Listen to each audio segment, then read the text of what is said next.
आज मैं आपसे एक बहुत महत्वपूर्ण मुद्दे पे बात करना चाहता हूं। मैं जहां भी जा रहा हूं, लोग मुझसे एक ही बात कह रहे हैं, केजरीवाल जी वोट तो आपको देते हैं, पता नहीं जाता कहां है। केजरीवाल जी ये मशीनों को संभाल लेना, ये मशीनें बड़ी गड़बड़ हैं, इन लोगों ने मशीनों में बहुत गड़बड़ कर रखी है। मैं दिल्ली की जनता को कहना चाहता हूं कि मेरे को सूत्रों से पता चला है कि मशीनों से ये 10% वोट की गड़बड़ कर सकते हैं। आप इतना जम के वोट देना, इतना जम के वोट देना, एक एक झाड़ू का वोट डालने के लिए निकलना चाहिए कि अगर हमारी 15% की लीड हो गई तो 5% से जीत जाएंगे। 10% के ऊपर की लीड दे देना हर जगह।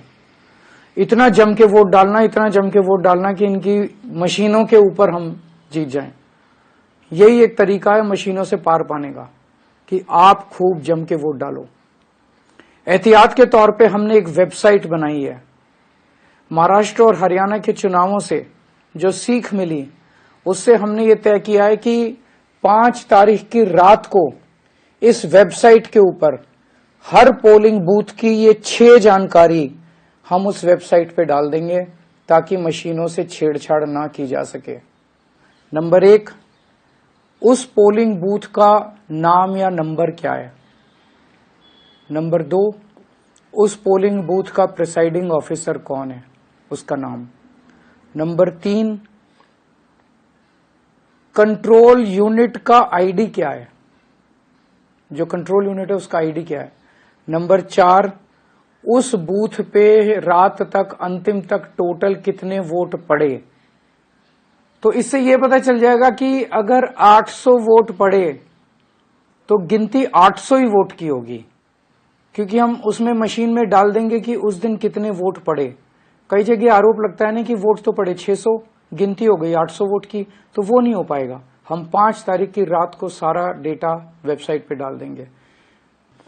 नंबर 5, जो मशीन शाम तक काम कर रही थी, लास्ट में उसमें कितनी बैटरी रह गई, बैटरी चार्ज परसेंटेज, कितना बैटरी रह गया, क्योंकि बाद में अगर उसे बदला गया तो पता चल जाएगा कि बैटरी जब लेके गए थे तो इतनी बैटरी थी और बाद में इतनी बैटरी।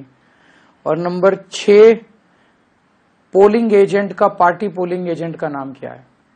ये 6 चीजें हम अपनी वेबसाइट पे उस दिन रात को डाल देंगे।